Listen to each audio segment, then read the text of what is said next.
In this video, we're going to talk about social validity and a little bit about training acceptability, although you can do most of that work on your own through your readings. If you do have questions about training acceptability that we don't talk about in this video, or that you just need more information, you should reach out to your instructor. So let's move on and focus on social validity as a context for the rest of our conversation.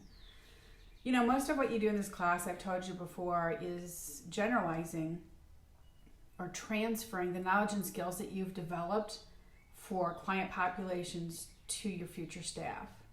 You know, that doesn't mean you're going to do the exact same thing with your staff as you do with clients. Instead, you take your knowledge of these behavioral principles and you apply them to this very important population, your staff.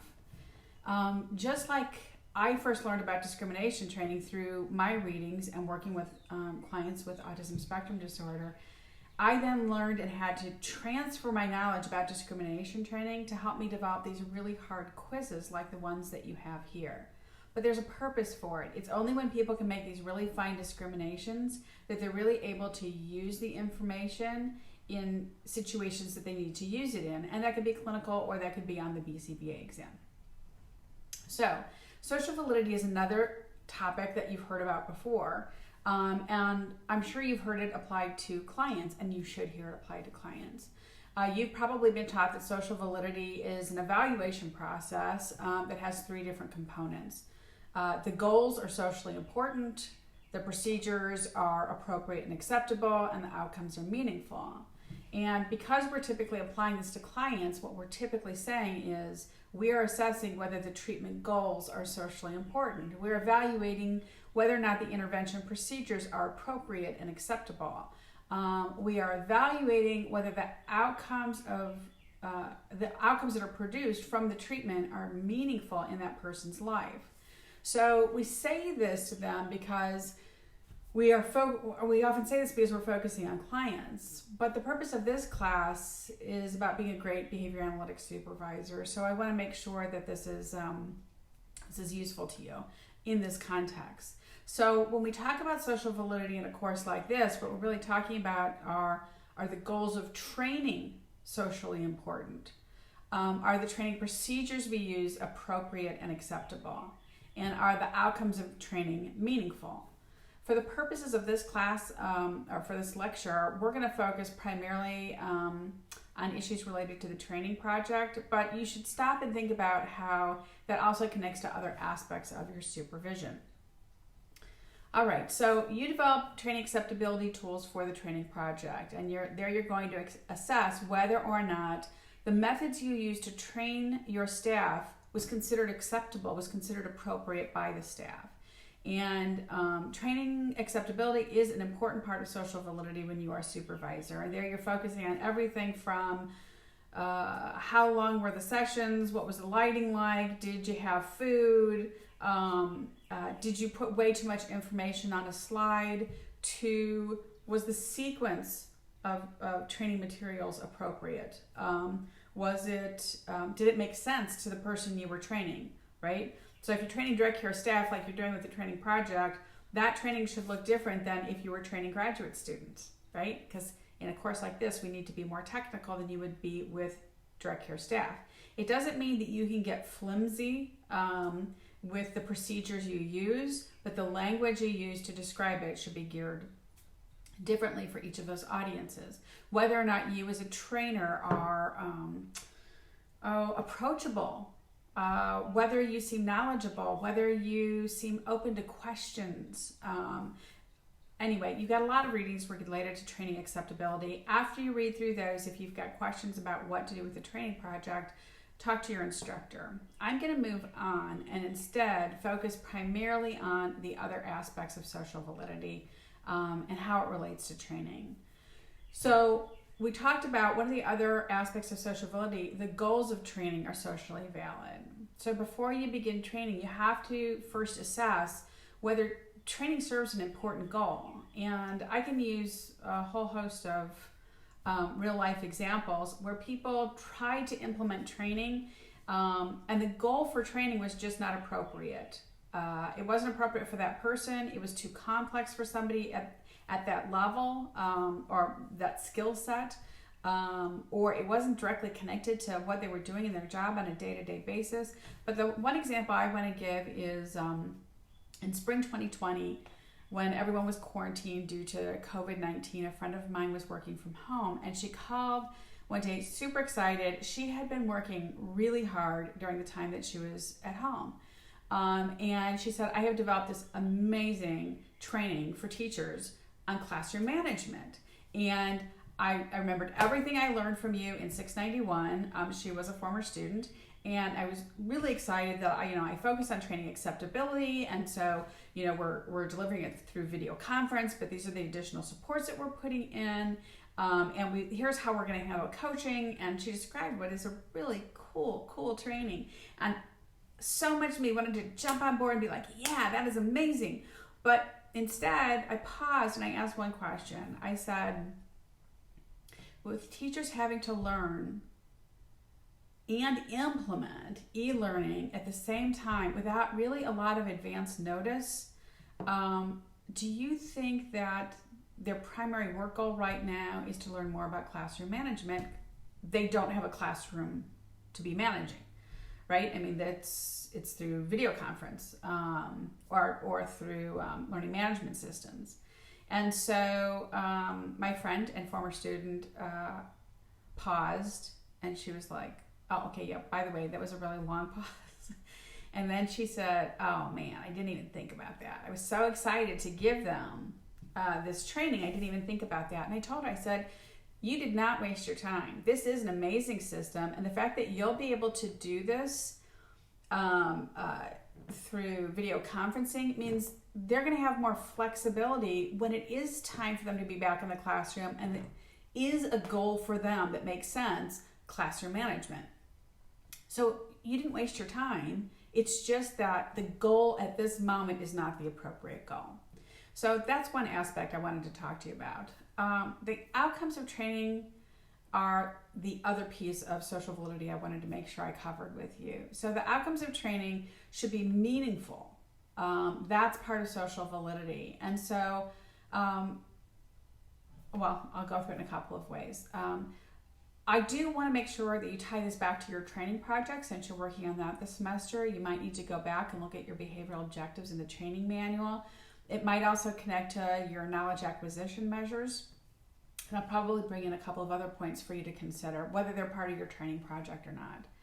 So first I want to talk about your behavioral objectives. If all of your objectives are knowledge-based, well then they're not really socially valid, are they? Because the outcome is for staff to be able to accurately implement the interventions, the function-based interventions that you want them to at the right time. And so knowledge acquisition is not enough. It's a necessary component, but it's not enough to really demonstrate social validity. So you want to make sure when you're looking at your behavioral objectives, you're thinking about all aspects of how they need to implement this in real time.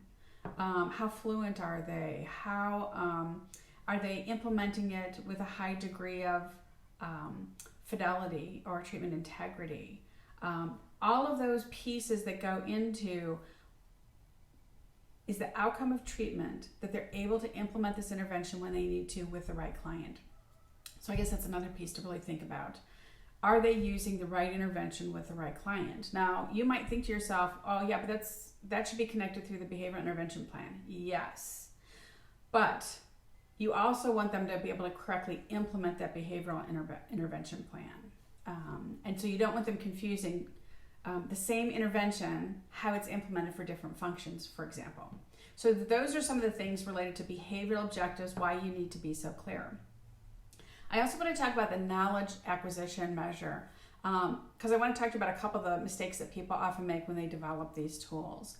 Sometimes people will use way too much technical jargon, or other times they'll develop a multiple choice test that it's so easy you could have gotten the answer right even if you never attended training. So let's talk about both of those cases.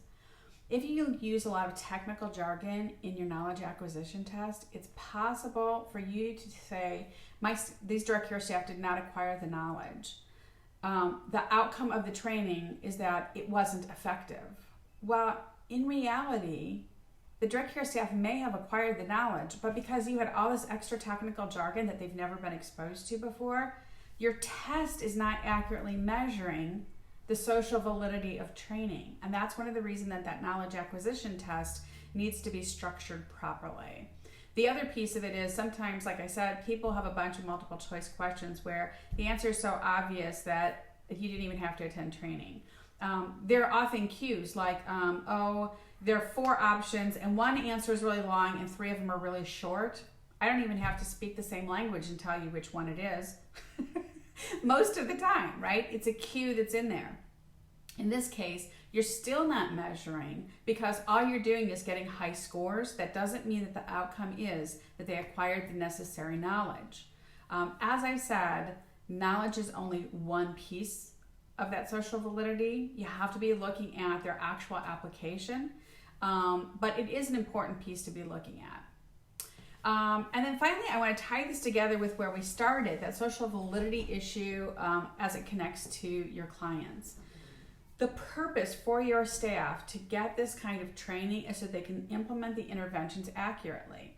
But why do we need to implement interventions accurately? Because we want to produce appropriate changes for our clients. So the social validity of our training affects social validity of our treatments. So these are connected. So to really know if you're training social validity with respect to outcomes, you have to know, okay, what does the treatment fidelity or treatment integrity look like? Does it match the criterion I established? Does the criterion that I established really make sense? I also want to add this. A lot of times when people do treatment fidelity checklists, they put a bunch of things in there that are not critical to the procedure. So for example, all over the place I see people put in, had the materials ready, had the consequences ready, had the stimuli ready that were necessary for delivering the SD, looked at what the behavioral intervention plan before the session. Well, I could do all of that and still get a really high score on treatment fidelity and not implement the intervention correctly at all. So I'll use DR as an example. With differential reinforcement, the most critical component is that I differentially reinforce, right? That I deliver reinforcement when they get it and I don't deliver reinforcement when they don't do it. And we know it's more complicated than that. You certainly know that much. But that's a critical component. And so you want to make sure that those treatment fidelity checklists that you develop, that they are honing in on those most critical components for the intervention. I'm not telling you throw those other things out. I'm telling you have a different calculation score for that. So like is prepared for the session could be a section that I calculate separately from the DR procedure itself. It's useful to have it on there, but boy, I really want to know, are they accurately implementing the intervention? That's the only way for me to know whether or not my training is socially valid. Okay, but then I want to tie it to another piece. The outcomes of training, yes, I want the staff to be able to implement the intervention with fidelity. But to do this, it's so that my clients are making meaningful progress. And meaningful progress should also be connected to other aspects of social validity. So for example, is the client satisfied with the implementation? I have seen people technically implement an intervention accurately, but in reality they did not. So for example, I remember years ago there was somebody that I saw where every time the client correctly engaged in a behavior after she delivered an SD, she would go, "Good job." I don't know about you. That is not serving as a reinforcer for me. I can promise you, I collected data on the client, did not serve as a reinforcer for them. Imagine, all day, it was like 5 hours a day. Good job, good job, good job, good job.